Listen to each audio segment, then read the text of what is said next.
Hey, how's it going? My name is Mike. I'm going to give you a quick review of the Lenovo L540 Thinkpad here. I bought this a couple of months ago, so I got a pretty decent level of experience on it and haven't really seen a whole lot of reviews on it, so I might as well give my own take on it. So, start off, yes, it is not Thinkpad Black. It is a new color, which is kind of a gray, I guess you could say. No big deal. It still looks very professional. I have no complaints about it. We'll do a once around the laptop here. Front side, not a whole lot except for some speaker ports. If you head over to the left side, you have an express card slot, USB 3.0, there's only one of them, and this one is constantly on, which means you can power stuff off of the battery while the computer's off. I have a Minidisplay port and a VGA port, some cooling ports. Head to the back side, some more cooling ports. You have, I believe, that's the battery charger right there. Ethernet port, USB 2.0, Kensington lock.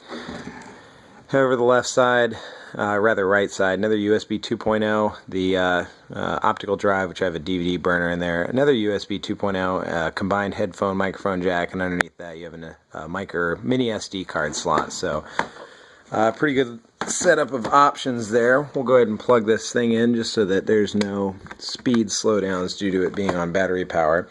Hinges are pretty good. The lid feels a little flimsy, but it definitely has enough stoutness to hold up to the test of time. Full flat screen, not sure anybody would ever use that in any way, shape, or form, but we'll go to the front side here. The keyboard, yeah, it's different. It's not a normal ThinkPad computer keyboard. These keys are chiclet style, and they definitely feel a whole lot different. I like them. I've gotten used to them over the course of 2 months. They're very accurate, they're very sharp, they're very quick, and the fact that you can spill something on it and it just goes right through and drips out the bottom, I don't have any complaints about this whatsoever. Another thing, with the exception of the power button, the keyboard, and the trackpad, which I'll talk about in a second, there's nothing on this thing whatsoever. It's very clean.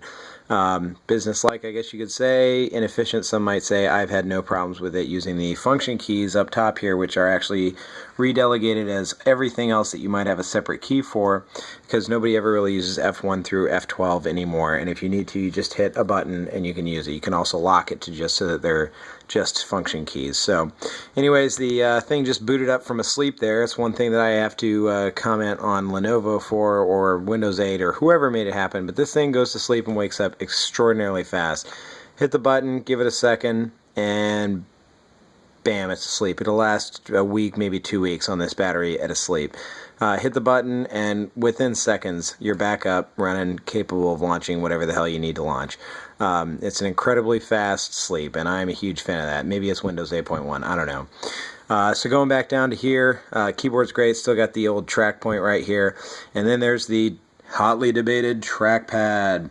I have no problems with this thing. It's big, it's easy to use. Yes, the whole entire thing does go down as one giant key.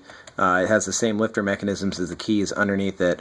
A lot of people hate that. I have no problems with it. I think the fact that I have this massive space that is all sensitive to my touch, no matter how far I go, it is still sensitive to my touch. I think that's phenomenal. Not to mention the fact that I've had no problems when it comes to using the trackpad or anything else that requires a specific button to scroll or anything like that. I've had no problems with using that.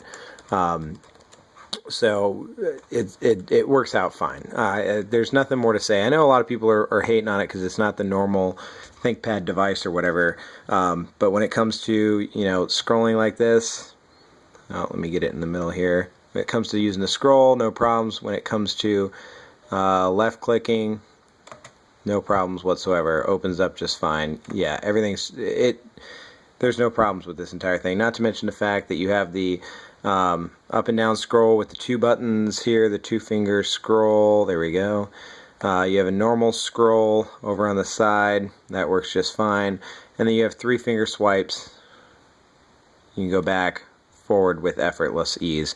I'm a huge fan of it. So we'll go ahead and close this down. We'll shut the computer down. That's another thing that I'd like to talk about, is that this thing with a 16 gig NGFF drive, the thing shuts, well, it doesn't shut down quick, of course, but it starts up pretty quick. It's under 30 seconds, which I can't complain about, especially for a Windows 8.1 loaded laptop. I'm sure I mentioned it before, it's got an i5 4300, 2.6 gigahertz processor in it, 8 gigs of RAM, and when you hit the power button from now, it's going to be about 30 seconds, and I'll be surfing the web or opening up documents. It's pretty quick, especially for such a powerhouse like this. So with that, quick review while it's starting up so you can keep watching it start up. A lot of people hate the keyboard. Why? Because it's different. I have no problems with it. A lot of people hate the mouse, the trackpad. Why? Because it's different. I think that's phenomenal. A lot of people hate the design. Why? Because it's different. I think it's just fine. If you think of this computer as a business class notebook that isn't necessarily an old classic ThinkPad, I think you'll be a fan of it, and I think you'll like it, and especially at the price point that it's got. I apologize, my internet's really crappy. But as long as you think of this as a computer that is not an old ThinkPad that's just getting rejuvenated, it's a brand new idea from Lenovo, then I think you'd be happy with it. So, hope you like this review.